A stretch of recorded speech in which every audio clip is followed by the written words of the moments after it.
டிவிக்கே AIADMK, BJP கூட்டணிக்கு வரமாட்டோம் அப்படிங்கிற மாரி முடிவு எடுத்துட்டாங்க அப்படிங்கிற மாரி கருத்துக்கள் பரவிட்டு இருக்கிற இந்த நேரத்தில, டிவிகேலேருந்து விலகி வந்த நிர்வாகி, அது மட்டும் இல்லாம பரவலா ஒரு கருத்து பரவிட்டு இருக்கிறது, டிவிகேவும், பிஜேபியும் ஒண்ணு தான் அப்படிங்கிறாங்க. அப்படி டிவிகே, பிஜேபி மாதிரி என்ன பண்ணிட்டாங்க? இரு கட்சிகளோட கொள்கைகளும் வேறுபட்டு இருக்கும்போது, அது எப்படி டிவிகேவும், பிஜேபியும் ஒரே மாதிரி இருக்கும்? டிவிகே மறைமுகமா பிஜேபிய ஆதரிக்கிற மாரி இருக்குது அப்படின்னு சொல்ற ஒரு சில கருத்துக்களுக்கு, டிவிகேவோட செயல்பாடுகள வச்சு சொல்றாங்களா? இல்ல இல்ல எத வச்சு சொல்றாங்க? இப்போ நம்ம பொதுவா பார்த்தோம் அப்படின்னா, அதிமுக, பிஜேபி கூட்டணிக்கும், டிவிகே கூட்டணிக்கும் இருக்கிற ஒரே எதிரி டிஎம்கே அப்படின்னு சொல்றாங்க. திமுகவ எதிர்த்து தான் வரப்போற 2026 எலக்ஷனே நடக்கப் போகுது. இதுவே திமுகவுக்கு மிகப்பெரிய வெற்றி அப்படின்னே சொல்லலாம்.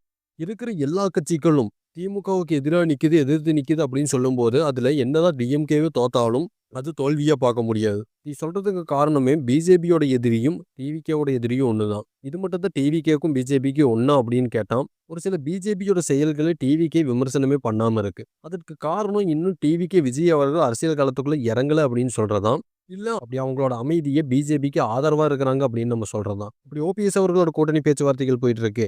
என்டிகே கூட கூட்டணி பேச்சுவார்த்தைகள் போயிட்டு இருக்கு. இப்படி பாமக கூட பேச்சுவார்த்தைகள் போயிட்டு இருக்கு. இப்படி ஏடிஎம்கே, பிஜேபி கூட்டணி கூடயே பேச்சுவார்த்தைகள் போயிட்டு இருக்கு. இப்படின்னு பல கூட்டணி பேச்சுவார்த்தைகள் போயிட்டு இருக்கும்போது, தமிழகத்துக்கு எதிரான ஒரு சில மத்திய பாஜக அரசு மேல விமர்சனங்கள் வைக்காததுக்கான காரணம் என்ன? இப்படி பல கேள்விகள் டிவிகே மேல கேட்டுட்டே போயிட்டு இருந்தோம் அப்படின்னா, ஒரு பிஜேபி மாரி தான் டிவிகேவும் இருக்கிறாங்க அப்படிங்கிற மாரியே ஆயிரும். ஆனா, இப்போ வரப்போற 2026 எலக்ஷன மையமா வச்சு பார்க்கும்போது, கண்டிப்பா பிஜேபிக்கு ஆதரவா டிவிகே இல்ல. ஆனா, அதுக்கு அடுத்து வரப்போற 2031வது எலக்ஷன்ல பிஜேபி கூடயே கூட்டணி வைக்கிறதுக்கான வாய்ப்பு அதிகமா இருக்கு அப்படின்னு ஒரு சில அரசியல் வட்டாரங்கள்ல பேச்சுக்கள் அடிபட்டுட்டு இருக்குது. அது எந்த அளவுக்கு உண்மை அப்படின்னு நம்ம பொறுத்திருந்து பார்க்கணும் அப்படின்னா 2031ல தான் பார்க்க முடியும். அது மட்டும் இல்லாம இப்ப இருக்கிற அரசியல் சூழ்நிலையில படிச்ச மாணவர்கள பாராட்டுறேன் அப்படின்னு சொல்லிட்டு தொகுதி வாரியா கல்வியுதவி பண்றேன் அப்படின்ட்டு, போன வருஷம் மாரி டைமண்ட் நெக்லஸ் அது மாரி குடுத்து, அவரோட பேர அவரே கெடுத்துக்க போறாராம். அது மாரி படிச்ச மாணவர்களுக்கும், மாணவிகளுக்கும் ஒரு சில கல்வியுதவி குடுக்குறேன் அப்படின்னா, அது பணமாகவோ இல்ல, மேல் படிப்புக்கு உதவி செய்யறது கூட சரியா தான் இருக்கும். ஆனா, இது மாரி அணிகலன்கள் கொடுக்கறதெல்லாம் எந்த அளவுக்கு சரியா இருக்கும் அப்படின்னு தெரியல. இத பார்க்கும்போது டிவிக்கு விஜய் அவர்கள் முழு அரசியல்வாதியா மாறிட்டாங்களா அப்படின்னு கேட்கறத விட, இந்த கால ட்ரெண்டுக்கு தகுந்த மாரி அரசியல்வாதியா மாறிட்டாரு. இந்த காலத்துல மக்களுக்கும், யங்ஸ்டருக்கும் எது குடுத்தா நல்லாருக்கும்?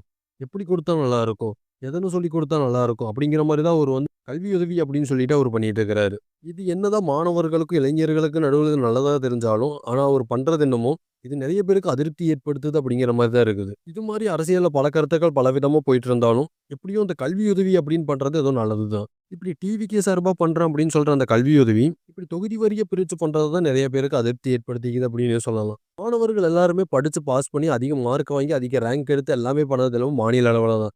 அவரு கொடுக்கிறது, பண்றது எல்லாமே மாநில அளவுல பொதுவா கொடுத்தாரு அப்படின்னா நல்லாருக்கும். ஆனா, ஒரு தொகுதி வாரியா பிரிச்சு கொடுக்கிறது இது கொஞ்சம் டிஃபரெண்ட்டா இருக்கு. அது எந்த அளவுக்கு நெகட்டிவ் இம்பாக்ட்ட கிரியேட் பண்ண போகுதா, இல்ல பாசிட்டிவ் இம்பாக்ட் கிரியேட் பண்ண போகுதா அப்படிங்கிறது நம்மளுக்கு தெரியல. ஆல்ரெடி சொன்ன மாரி ஏதோ ஒரு நல்லது நடக்கட்டும். டிவிக்கே தொடர்ந்து விடுதலை சிறுத்தைகள் கட்சி கூடயும், ஓபிஎஸ் அவர்கள் கூடயும், பாமக கூடயும் கூட்டணி பேச்சுவார்த்தைகள் நடத்திட்டு இருக்கிறாங்க அப்படின்ற ஒரு சில கருத்துக்கள் வந்துட்டு இருக்கு. அந்த கூட்டணி பேச்சுவார்த்தையில ஓபிஎஸ் அவர்களோட நிலைப்பாடு ஒண்ணும் சரியா தெரியல. அதே மாதிரி பாமகவோட நிலைப்பாடும் சரியா தெரியல. அதே மாதிரி விசிகாவோட நிலைப்பாடும் சரியா தெரியல. இதுல ஓபிஎஸ் அவர்கள் டிவிகே கூட்டணிக்கு போறதுக்கான வாய்ப்பு மிகவும் குறைவு அப்படிங்கிறது எல்லாத்துக்குமே தெரியும். அதே மாதிரி விசிகா திருமாவளவன் அவர்களும் டிஎம்கே கூட்டணியிலிருந்து வெளியே வரதுக்கான வாய்ப்பே இல்ல அப்படிங்கிற மாதிரி தான் இதுவரைக்கும் இருக்கு. அதே மாதிரி பாமகல ஒரு சில தலைவர்கள் பிரச்சனை போயிட்டு இருக்கிறதுனால, அது எந்த தலைவர் எந்த கூட்டணிக்கு போவாங்க அப்படின்னு தெரியல. அதற்கான முடிவு ஒரு சில நாட்கள், இல்ல ஒரு சில மாசங்கள் வெயிட் பண்ணி தான் பார்க்க வேண்டியது வரும். இந்த சூழ்நிலையில டிவிகேலேருந்து விலகி போன ஒரு நிர்வாகி, டிவிகேவ குறை சொன்னது மட்டும் இல்லாம பிஜேபியிலிருந்து கூப்பிட்டாங்க. ஆனா அவங்க என்னமோ பிஜேபியும் புறக்கணிச்சுட்டு டிஎம்கேல போய் சேர்ந்தது தான் ஒரு ஹைலைட். அது மட்டும் இல்லாம அவங்களோட கருத்துப்படியும் டிவிகேவும் பிஜேபியும் ஒண்ணு தான். டிவிகேவும் பிஜேபியும் வேற வேற இல்ல. டிவிகேவும் பிஜேபியும் ஒண்ணு தான். அப்படிங்கிற மாரி கருத்து சொல்லியிருக்கிறது தான் வேடிக்கையா இருக்கு. அந்த கருத்துக்கு பின்னாடி உண்மை இருக்குதா? இல்ல அது வெறும் அரசியலுக்காக சொல்லப்பட்டதா அப்படின்னு தெரியல.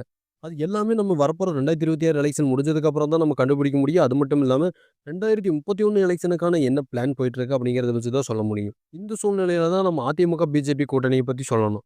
அதிமுக, பிஜேபி கூட்டணியும் கொள்கை எதிரிகள் அப்படின்னு சொன்னாங்க. கடைசியில எலக்ஷனுக்காக கூட்டணி சேர்ந்துட்டாங்க. அதே மாதிரி வரப்போற அடுத்தடுத்த எலக்ஷன்கள்ல டிவிகேவும், பிஜேபியும் நாங்க கொள்கை எதிரிகள் தான். ஆனா ஒண்ணு சேர்ந்துக்குவோம் அப்படின்னு ஒரு வேளை சேர்றதுக்கான வாய்ப்பு கூட இருக்குது. எல்லாம் என்ன நடக்குது அப்படின்னு நம்ம பொறுத்திருந்து தான் பார்க்கணும். இது உங்கள் கடைசி டீ குச்சி.